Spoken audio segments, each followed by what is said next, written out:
Hey guys, welcome back. In today's video I'm going to be going through my favorite faux furs to use, and I can go through of what I like about them and what I dislike about them.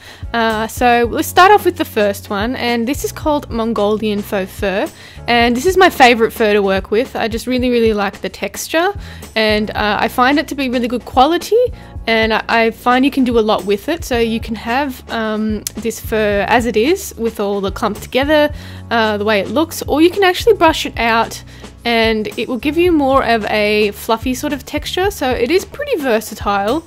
You can do a lot with it, and it takes to styling very well as well. So they come in a range of colours. They're a little bit hard to get here in Australia, but you can find it from you can find things on Etsy. It might be a little bit expensive. I know Spotlight stores here are starting to stock this sort of colour. Not really sure about Lincraft stores. They don't really tend to have a lot of faux furs, but yeah, mainly you can find them online, but just be wary of shipping prices if you're buying from the US, because they're outrageously expensive, especially from Fabric Empire sites like that. It's just ridiculous how much they charge for shipping, and it's not just your regular $30 shipping. Sometimes it's like $80, which is more than double the price. So here we have a frosted version of this Mongolian faux fur, and I really like this colour, but it's just really hard to get here in Australia. So I only have tiny bits of it left, which I can use as accents on different dolls and stuff. But and this becomes in a variety of different colours as well, with the white frosted tips. So it comes in, you know, pinks and purples, yellows, oranges, greens, but this blue is my favourite because I really like the way the contrast is and how it fades into the white. It just works really well. And this one is a little bit better quality than that last one that I showed you, the aquamarine coloured one. And it is a bit thicker. The underpile is a bit thicker, so it is easier to work with, I find, when it's a little bit thicker rather than it all just sort of clumped together. So you can see the underpile is sort of one, if that makes sense, and the ends tend to clump together rather than the other one where everything's clumped together. So I find the frosted ones really much easier to work with, and that includes like trimming and furring and just working with it and styling with it all together.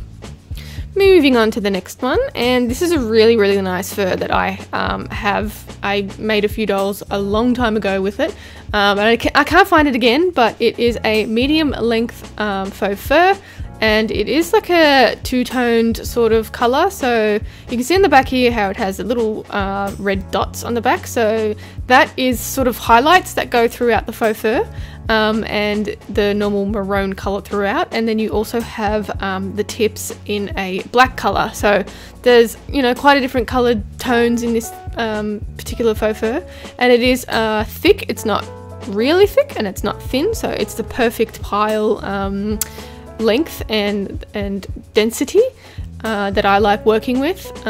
So I find it really easy to style and fur and trim with this particular fur over things that are really thick and ones that are clumped together as well. So and you can easily combine it with other faux furs that are of the similar length as well, because it ends up blending in pretty nicely, and it is also really nice to touch. So some faux furs can feel a bit cheap, and some can feel too thick or don't like the texture. This one is quite silky, so you can run your hands through it, and it has so many different textures and different colours, and the sheen on it is quite nice as well.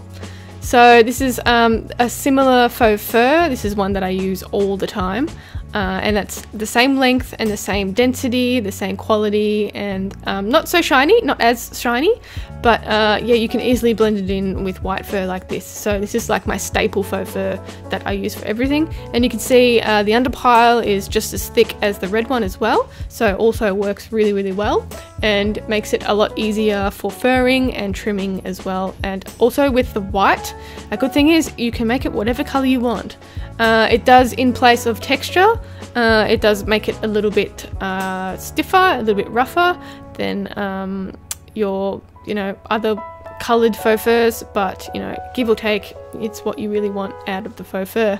And these are a plastic sort of backing, so it's not woven or anything. It's more just like it's got like a plastic sort of thing that's stuck onto the back of it, if that makes sense. I can't really explain it very well, but it's like stuck onto it, if that makes sense. So yeah, again, a really, really nice faux fur to work with, and I work with it probably the most out of everything else. Moving on to the next one, and this is a longer pile faux fur.